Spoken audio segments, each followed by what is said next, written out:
নমস্কার বন্ধুরা, তোমাদের সকলকে আমার চ্যানেলে স্বাগত। আশা করি তোমরা সকলে ভালোই আছো। আবারও চলে এসেছি আরও একটা রেসিপি নিয়ে তোমাদের কাছে। আজকে আমি রান্না করব খোকা ইলিশ। এই মাছকে কিন্তু অনেকে খোকা ইলিশও বলে, আবার চন্দনা ইলিশও বলে। এখানে আমি খোকা ইলিশই বলছি। খোকা ইলিশ রান্না করব আমি বেগুন আলু দিয়ে। বেশি কিছু মশলা ব্যবহার করব না, অল্প কিছু উপকরণ দিয়ে এই মাছ আমি রান্না করব। পুরো ভিডিওটা দেখতে থাকুন। ছোট মাছ দেখলে হবে না, স্বাদ কিন্তু অসাধারণ, খেতে খুবই ভালো লাগে। ছোট্ট ছোট খোকা ইলিশ মাছ দিয়ে কিন্তু গরম গরম এক থালা ভাত অনায়াসেই খেয়ে নেওয়া যায়। এই খোকা ইলিশ রান্না করার জন্য কি কি উপকরণ নিয়েছি তোমাদেরকে দেখিয়ে নিই। এখানে নিয়ে নিয়েছি খোকা ইলিশ মাছ, এখানে 8 পিস মতো মাছ নিয়ে নিয়েছি। আর নিয়ে নিয়েছি বেগুন আলু। আলু বেগুনগুলো আমি কিন্তু লম্বা লম্বা করে কেটে নিয়েছি। আর এখানে নিয়েছি সর্ষের তেল, কালো জিরে, কাঁচা লঙ্কা, হলুদ আর লবণ। এবার আমি মাছের মধ্যে লবণ হলুদ মাখিয়ে নেব। তার জন্য প্রথমেই দিয়ে দিলাম 1 চামচ মতো লবণ, আর দিয়ে দিলাম 1 চামচ মতো হলুদ।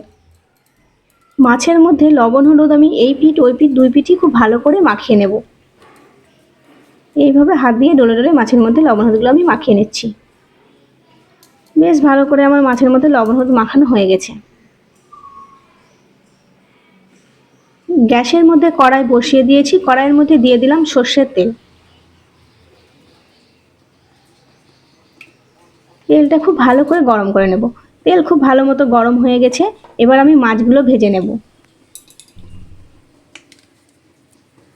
এখানে আমি এক এক করে 4টে মাছ দেবো। একসঙ্গে বেশি মাছ দিলে মাছ ভেঙে যাওয়ার সম্ভাবনা থাকে, তাই অল্প অল্প করে মাছ ভেজে নেওয়াই ভালো।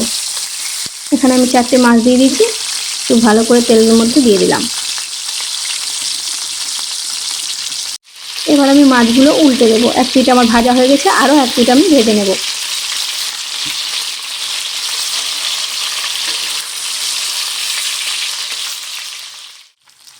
মাছের এপিঠ এপিঠ দুপিঠই খুব ভালো করে ভেজে নেওয়া হয়ে গেছে। এবার আমি তুলে নেব। মাছগুলো কিন্তু খুব সুন্দর ভাজা হয়েছে, খুব মিষ্টি লাল লাল কালার করে আমি ভেজে নিয়েছি। এক এক করে তেল থেকে ছেঁকে তুলে নেব।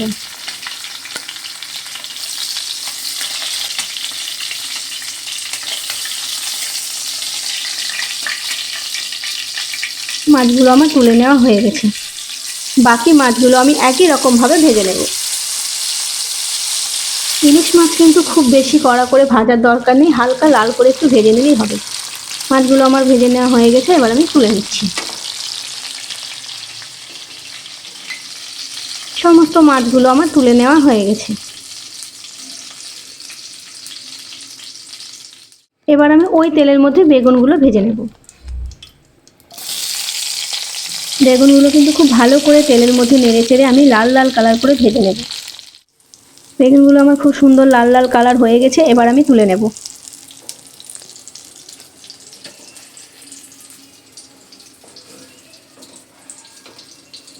বেগুনগুলো আমার তুলে নেওয়া হয়ে গেছে, দেখতে খুব সুন্দর লাগছে। এবার আমি ওই তেলের মধ্যে দিয়ে দেব কালো জিরে। এখানে আমি ছোট চামচের 1 চামচ মতো কালো জিরে নিয়ে নিয়েছি। 5 থেকে 6টা কাঁচা লঙ্কা আমি মাঝ বরাবর চিড়ে নিয়েছি। খুব ভালো করে একটু তেলে নেড়ে নেব, যাতে কালো জিরে আর কাঁচা লঙ্কাটা একটু ভাজা ভাজা হয়ে আসে। এবার আমি এর মধ্যে দিয়ে দেব কেটে রাখা আলুগুলো। আলুগুলো কিন্তু আমি লম্বা লম্বা করে কেটে নিয়েছি। আলুগুলো ততক্ষণই আমি নেড়ে চেড়ে ভাজতে থাকবো যতক্ষণ না একটু লাল লাল হয়ে আসে।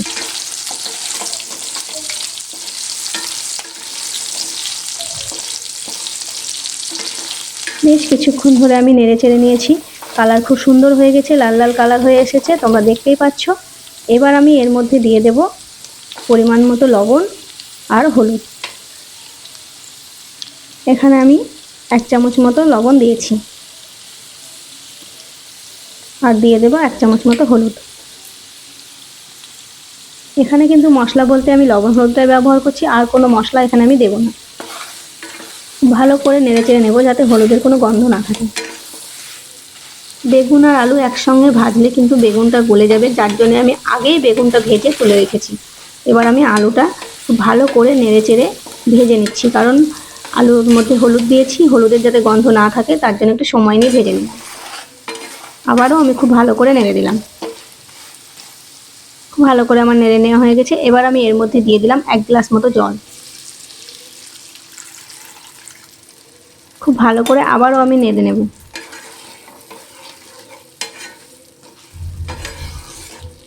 জলের পরিমাণটা একটু বেশি দিলাম যাতে আলুটা খুব ভালো মতো সেদ্ধ হয়ে যায়। এবার আমি এর মধ্যে দিয়ে দেবো ঢাকা। 10 মিনিট পর এসে ঢাকাটা আমি খুলে নিলাম, খুব ভালো করে নেড়ে দেবো। এবার আমি দেখে নেব আলুগুলো সেদ্ধ হয়েছে কিনা। আলু কিন্তু খুব ভালো মতো সেদ্ধ হয়ে গেছে। এবার আমি এর মধ্যে দিয়ে দেবো ভেজে রাখা বেগুনগুলো। আলু সিদ্ধ করে নেওয়ার পরে বেগুনগুলো দিলে বেগুনগুলো কিন্তু গোটা গোটা হয়ে থাকবে, অথচ খেতেও খুব ভালো লাগবে আর খুব ভালো মতো সেদ্ধও হয়ে থাকবে। খুব ভালো করে নেড়ে চেড়ে আলু আর বেগুন একই সঙ্গে ফুটিয়ে নেব, যাতে লবণের টেস্টটা বেগুনের মধ্যে ঢুকে যায়। বেশ কিছুক্ষণ ফুটিয়ে নেওয়ার পর এবার আমি মাছ ভাজাগুলো দিয়ে দেব।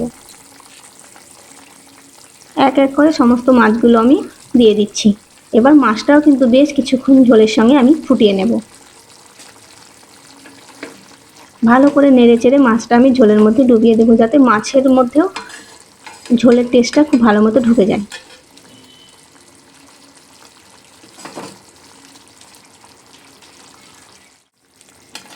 খুব ভালো করে বেশ কিছুক্ষণ ধরে আমি কিন্তু এটা ফুটিয়ে নিলাম। এর মধ্যে এবার দিয়ে দেব উপর থেকে 2টো কাঁচা লঙ্কা আর দিয়ে দেব 1 চামচ মতো সর্ষের তেল। এবার আমি এটা আবারও কিছুক্ষণের জন্য ঢাকা দিয়ে দেবো। কিছুক্ষণ বলতে 2 থেকে 3 মিনিট ঢাকা দিয়ে রাখবো, তাহলে একটা খুব সুন্দর মিষ্টি গন্ধ বেরোবে। হয়ে গেছে, ঢাকাটা খুলে নিলাম। মাছের তরকারি আমার রেডি। এবার আমি নামিয়ে নেব।